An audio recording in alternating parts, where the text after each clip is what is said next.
আজকে রথ বলে দেখো আকাশটা কিরকম মুখ ভার করে রয়েছে। সকাল থেকেই কিন্তু ঝমঝম করে বৃষ্টি হচ্ছে, একবার বৃষ্টি হচ্ছে একবার রোদ উঠছে। ওদিকের থেকে তোমরা ভালো করে বুঝতে পারবে কিন্তু এই পুকুরের জলে বৃষ্টি পড়াতে। তাই আমি ভাবলাম তোমাদেরকে এখান থেকে বৃষ্টিটা দেখাই, তোমরা কিন্তু অনেক সুন্দর করে বুঝতে পারবে। আর আজকে রথ বলে আমি কিছু নিরামিষ রান্না করেছি। এখানে দেখো পটলের ঝাল করে নিয়েছি।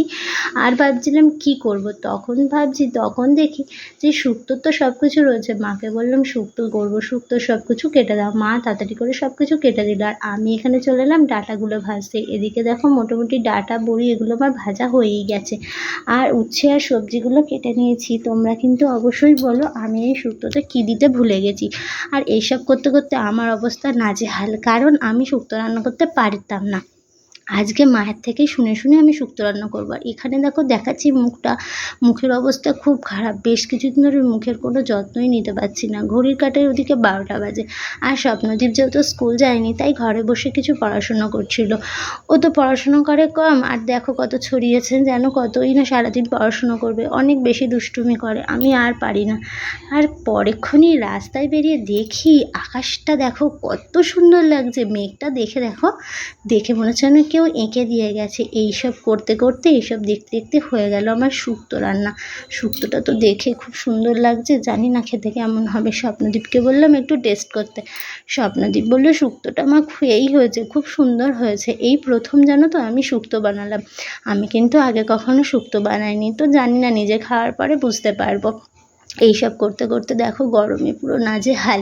তোমরা কিন্তু এইসবের মাঝে সাবস্ক্রাইব করতে একদম ভুলো না, আর সাথে একটা লাইক। আর যে বিকেল হলো চলে এলাম মাসির বাড়ি। আমার মাসির বাড়ি না, আমার পিসির বাড়ি, স্বপ্নদীপের আর অহনার মাসির বাড়ি। চলে এসেছি রথ নিতে। এসছি কিন্তু আমরা স্কুটি করে, কারণ আমাদের বাড়ি থেকে একটু দূরে তো, তাই এতটা হাঁটা সম্ভব না। তাই জন্য চলে এসেছি। এদিকে আকাশের ওয়েদারটাও কিন্তু খুব একটা ভালো ছিল না। তার জন্য মানুকে বললাম তাড়াতাড়ি করে রথটা টান দে।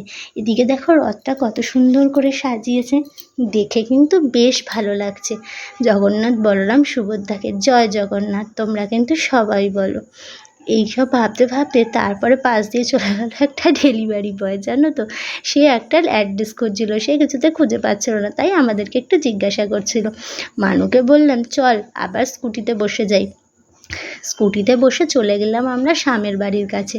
শ্যামের বাড়ির কাছে এসেও একটা রথ দেখতে পেলাম না। বুঝতে পারছি না যে সবাই কি কালকেই রথ টেনে ফেলেছে, আজকে কি একটাও রথ বেরোবে না। মনটা বেশ খারাপ লাগছিল, কারণ অহনা তো ছোটো, তাই জন্য ভাবছিলাম